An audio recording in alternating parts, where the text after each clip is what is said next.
7 years ago, I did a video on how to remove a vanity mirror. 7 years later, it has almost 1 million views. Since then, a lot of people have also chimed in on their way of removing a vanity mirror and also commented on my original video from 7 years ago. A couple of things that they mentioned is use gloves, which clearly you see me not using gloves, and I'm going to get to that in a minute. And the other one was firmly wrap your mirror with tape. You're going to see a lot of videos on YouTube where they just duct tape the hell out of this mirror. I have never, in 20 years of removing these mirrors, never, ever, ever had one crack or break or fall apart in any shape, way, shape, or form. They're better than 3/8 of an inch thick. They're very sturdy, very dense, and it would take quite a bit of bending or doing anything to it to break it. Anything is possible. If you want to wrap it with tape, then by all means. I don't use gloves specifically because gloves are slippery, and I feel better, I feel safer not wearing gloves than I do gloves. And if I were to use gloves, they would be rubber type gloves that would be very tight fitting, so that if something did happen, that I could hold on to it better. So, getting back to the video at hand, basically what you're doing is putting shims. You can get these shims in a packet at Home Depot, and you're putting shims in every possible place that you can. These mirrors are usually adhered with a tar type of material, a tar glue type of material as it were, and it's glued to the wall, which is sheetrock, and then to the mirror. And so you have to overcome the glue that's on the sheetrock, which is basically paper. You have to overcome that.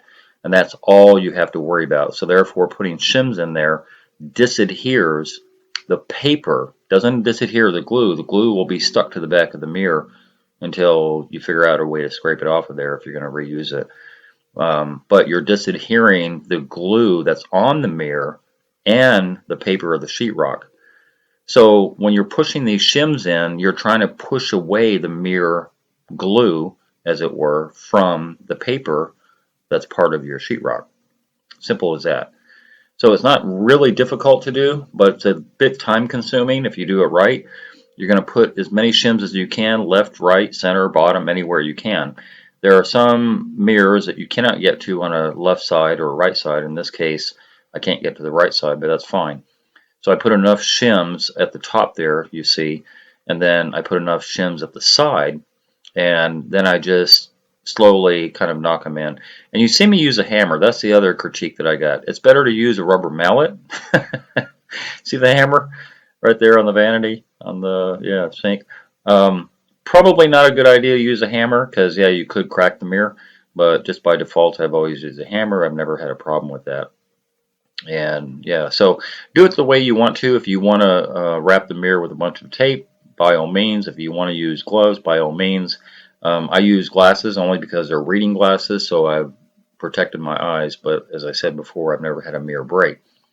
So as I'm doing this process of pushing these shims in, what you're going to start hearing, the separation of the paper that's on the back of the glue from the wall.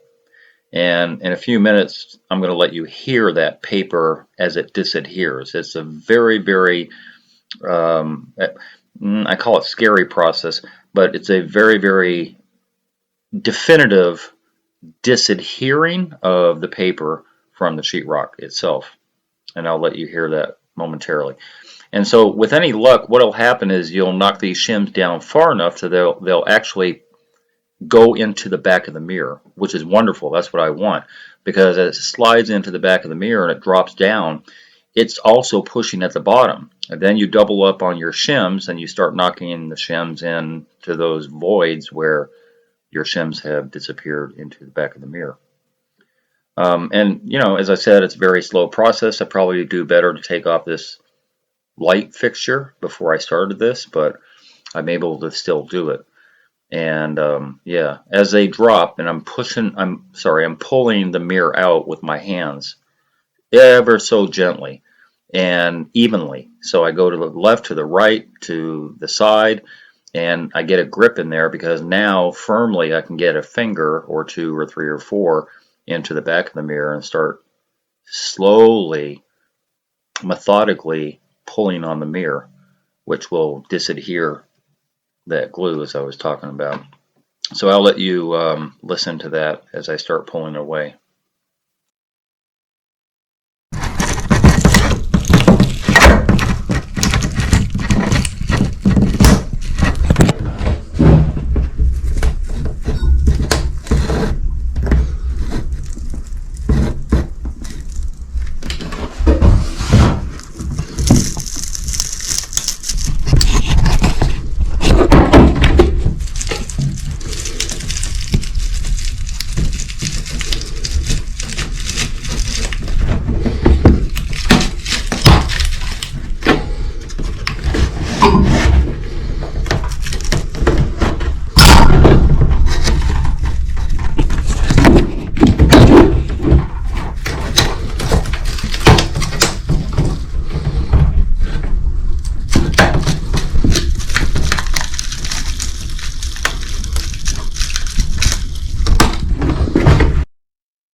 And that's it. And now you're ready to pull the mirror off. Get your fingers wedged full hand if you can back in the mirror and pull out.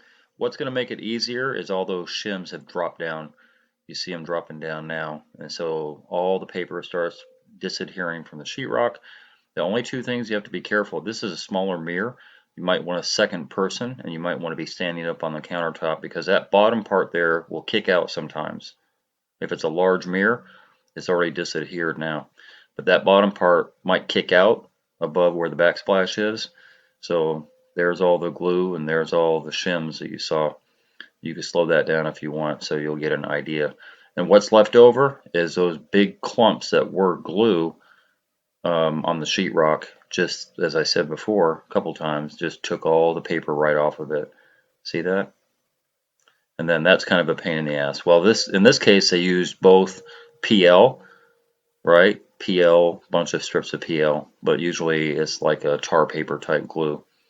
I think there is a couple of dabs of that on there, but that's what you end up with, and that's where all the shims ended up at the bottom and everything, and just popped it out.